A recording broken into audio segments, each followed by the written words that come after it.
Having a painting like that in the entryway would be embarrassing, wouldn't it? That's why I took it down, my daughter-in-law Michelle remarked without a hint of remorse. She had casually sold it on a flea market app. The painting was a colored pencil drawing of a Jera, a keepsake from my late mother, who had made it for me on her deathbed. But that painting was from my late mother, I protested, trying to keep my voice steady. I know, but I can't display an amateur's painting. It's just too embarrassing, she replied dismissively. Don't you think that's a bit harsh, even for a daughter-in-law? I asked, summoning the courage to stand up for myself. Michelle didn't flinch. Crossing her arms, she glared at me. Lily, you should consider your position. Remember, when you need care in the future, John and I will be the ones looking after you. There it was, her usual trump card. So, you think it gives you the right to just sell off my things? I retorted. I am John's one and only wife. You should think carefully about how much you'll need our help, she said coldly, her eyes narrowing into a final glare before she walked away, her high-end shoes clicking sharply on the floor. Tomorrow, I will move into a new house by myself. Michelle sold the painting just to spite me. Knowing this, it wasn't the first time my son John and his wife Michelle had sold my belongings without my consent, but selling my mother's keepsake was unforgivable. Both Michelle and my son, who is entirely under her influence, infuriate me. Once I move, I plan to cut ties with them entirely. They can live as they please in this old house with my husband. I am Lily, a 50-year-old housewife who has been working part-time at a factory while managing all the household chores for years, taking care of my family, including my husband, our only son, and for the last 3 years, my daughter-in-law Michelle. 6 months ago, I lost my mother, who raised me alone. She left me a substantial amount of life insurance money, and with that, I decided to buy a small, newly built house and separate from my increasingly distant husband. Michelle sold my mother's painting the day before I was to move into that house. When I told my husband I was moving out, he simply replied, "Do as you like." Our relationship had grown cold over the years, neither of us to blame. It was just inevitable. However, the ones who strongly opposed my move were my son and his wife. Who will do the housework if you leave, Lily? Michelle demanded. You're a housewife too, aren't you? I asked. I'm a civil servant, just like John, not a part-timer like you, she snapped back. Michelle's right, Mom. It's ridiculous for a mother to abandon her family, John added. As I packed, they kept complaining, why buy a house now, of all times? But it was my money left to me by my mother, and I was determined to start anew.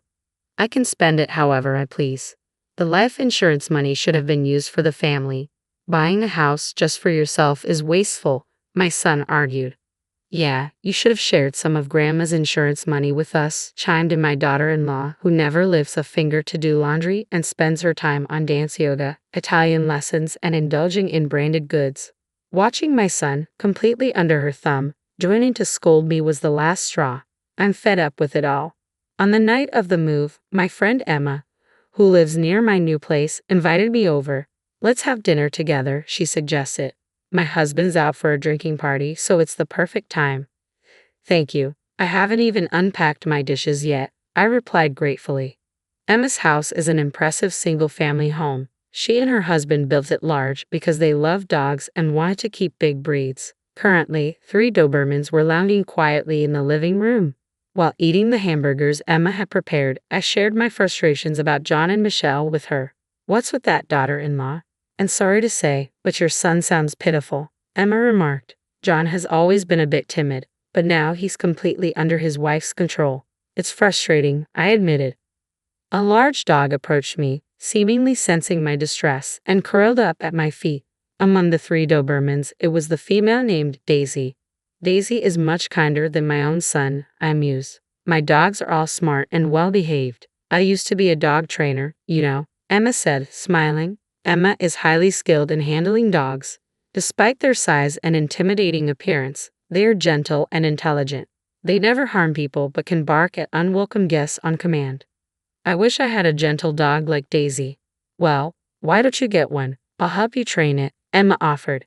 Indeed, starting today, I'm free to do whatever I want. I'm about to start a new life in my small, newly built house, and that should be enough, right? That's what I thought until I received a call from my son at the end of the month. Michelle and I are moving into the family home next month. I was just getting used to living alone and starting to enjoy my freedom. The family home. Oh, you mean Michelle's family home? I asked, confused. No, Mom, your house, my son clarified. My house. You're living in your father's house. That should be the family home, I replied, still not understanding.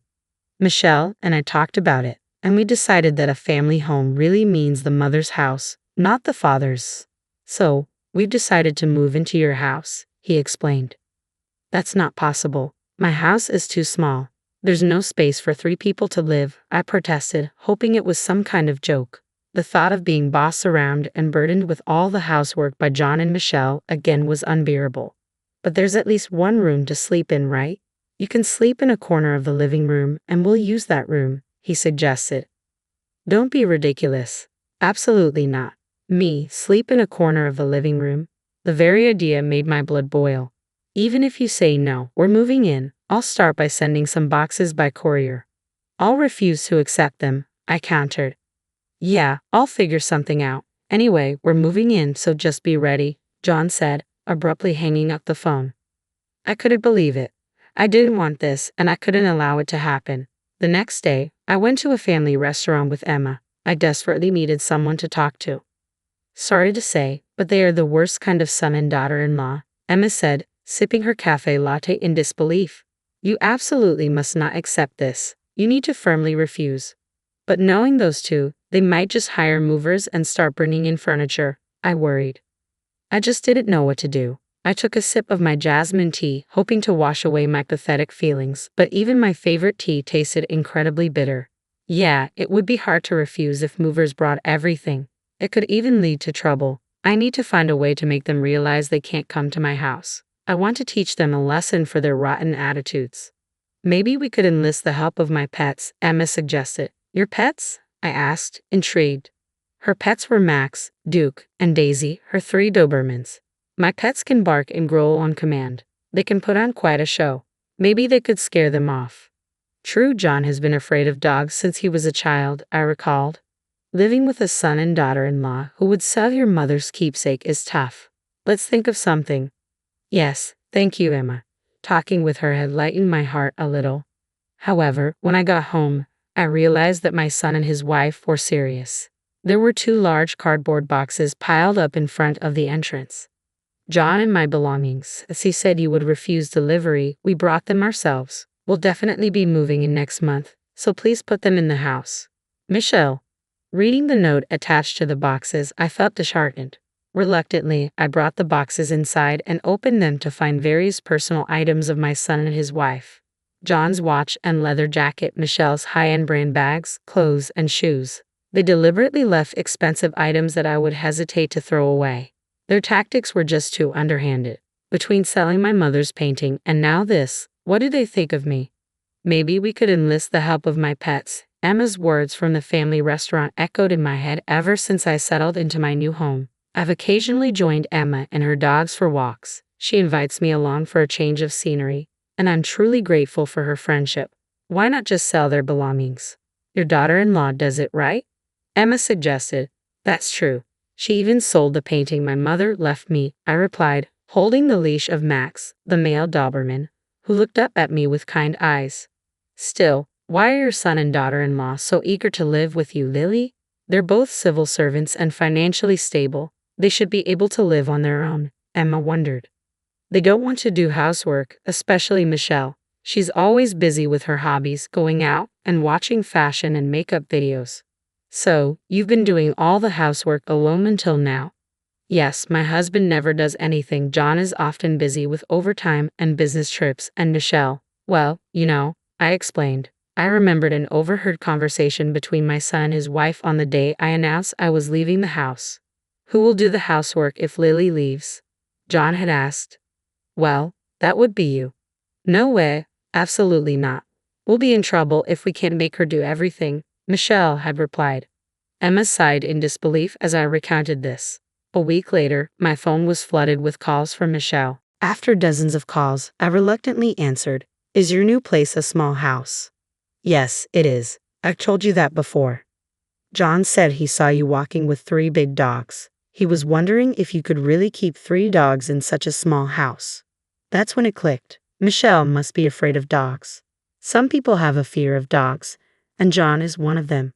They must have been too preoccupied with the dogs to notice Emma with me. I've told you it's a small house. If you're worried, why don't you come and see? We will.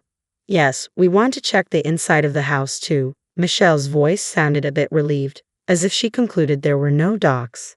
Anyway, we'll come this Sunday at 10 a.m. She quickly hung up. I couldn't help but let out a quiet yes under my breath. The counterattack had begun. On Sunday, as expected, John and Michelle arrived at my house. You actually came, I greeted them. We said we would. Let's go in, John replied. Really, Mom, it's all because you whimsically bought a house that we're dealing with this hassle, Michelle added, grumbling as they took off their shoes and entered the house. Exactly, you should have just quietly continued doing the housework as before. But this is perfect. I smirked internally as I opened the living room door. Whoa! In the next moment, my son and his wife screamed in unison. There, sitting in the living room, were two male Dobermans, Max and Duke. No way, Mom. These dogs. These are my dogs. Aren't they cute? I got them from Emma, a dog trainer who's sitting over there. Emma, who was sitting on the sofa, stood up and smiled warmly. They're well trained and very sweet. Max, Duke, would you greet our guests? The two dogs barked once in unison. No way, Michelle exclaimed, clearly terrified. Overwhelmed by fear, she sat down, clutching her head, revealing her strong aversion to dogs. Oh, these dogs are adorable. Don't worry, Emma reassured. Max, Duke, go play. At her command, the two dogs ran toward John and Michelle, their tails wagging eagerly. Stop. No, I'm scared. Michelle shook her head, trembling. Max was only trying to invite her to play, but Michelle couldn't understand that. I'm scared of dogs, she cried, her face becoming a mess of tears and runny nose. If you're going to live here, you'll need to get along with these dogs, I said calmly. Michelle's meticulously applied makeup, researched from YouTube, was ruined. Mascara running, eyeshadow glitter smeared down her cheeks, high foundation streaked with tears and snot. How would she face the ride home on the train looking like this? Mom, do something. John pleaded, clearly intimidated by the larger Duke. He had fallen and was backing away, and Duke, interpreting his movements as play, joyfully jumped on him. Stop it. Big dogs are scary. Looking at John's jeans, I noticed a change in color around the crotch area. He was so scared of the dogs that he had an accident. How pitiful. Max, Duke, come here. Emma, sensing it was time, called the dogs back. They immediately left John and Michelle and returned to her side. Max, Duke, down. With one command, the dogs lay down at Emma's feet. Such intelligent animals. All this time, I was busy with part-time work and house chores, and you didn't lift a finger to help. Now, as soon as I say I'm leaving, you decide to move into my house.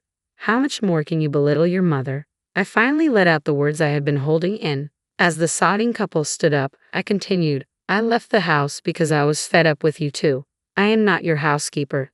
The dogs, they're well trained and kinder than you two. Gone was the usual assertive demeanor of John and Michelle, a husband with a wet crotch and a wife with ruined makeup, a fitting pair, and to top it off, selling my precious belongings without permission. I will never forgive you for selling my mother's keepsake painting. I said it all in one breath, then looked at the calmly lying Max and Duke before turning back to my son and his wife. With two big dogs like this, I'd rather not have you here. Yeah, we give up on moving in. Just give us back the stuff we left here last time, and we'll leave, John said. It's in the next room, still in the boxes. Take them and get out, I replied, pointing to the room. John and Michelle carefully avoided the dogs as they opened the door to retrieve their belongings. Suddenly, whoa, they screamed again and fell to the ground. Of course they would. Beside the cardboard boxes sat another Doberman, Daisy. Mom, get the boxes for us. No, you brought them, you take them, I said firmly, peering into the room where Daisy sat calmly.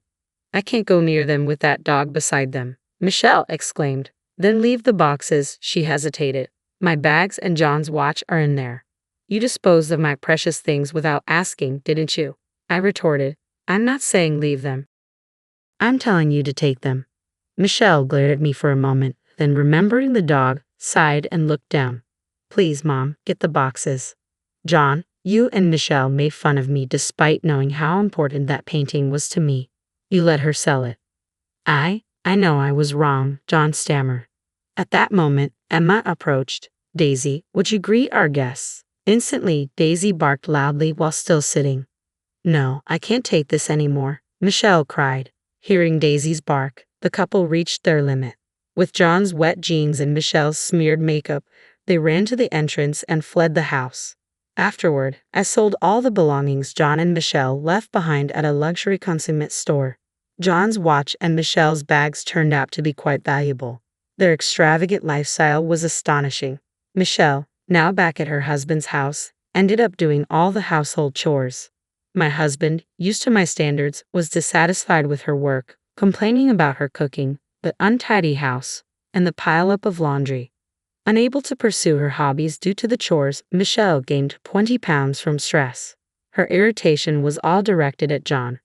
Mom, I can't take it anymore, John called me one day, exhausted. Michelle has started hitting me. She's always fighting with Dad, and I want a divorce. You chose her as your wife. Handle it yourself, I responded coldly. I was done getting involved with that couple. Meanwhile, I bought a female Shiba Inu and asked Emma to train her. This one will be a good dog. Emma smiled warmly as she petted the puppy I named Coco. Really, it's all thanks to you, Emma. I'm sorry for making your dogs play such roles. It's fine. Hearing your story, I was the one getting angry. But now, you can live peacefully with Coco. Yes, from now on, it's time to enjoy my life. With that resolution in my heart, I gently picked up Coco.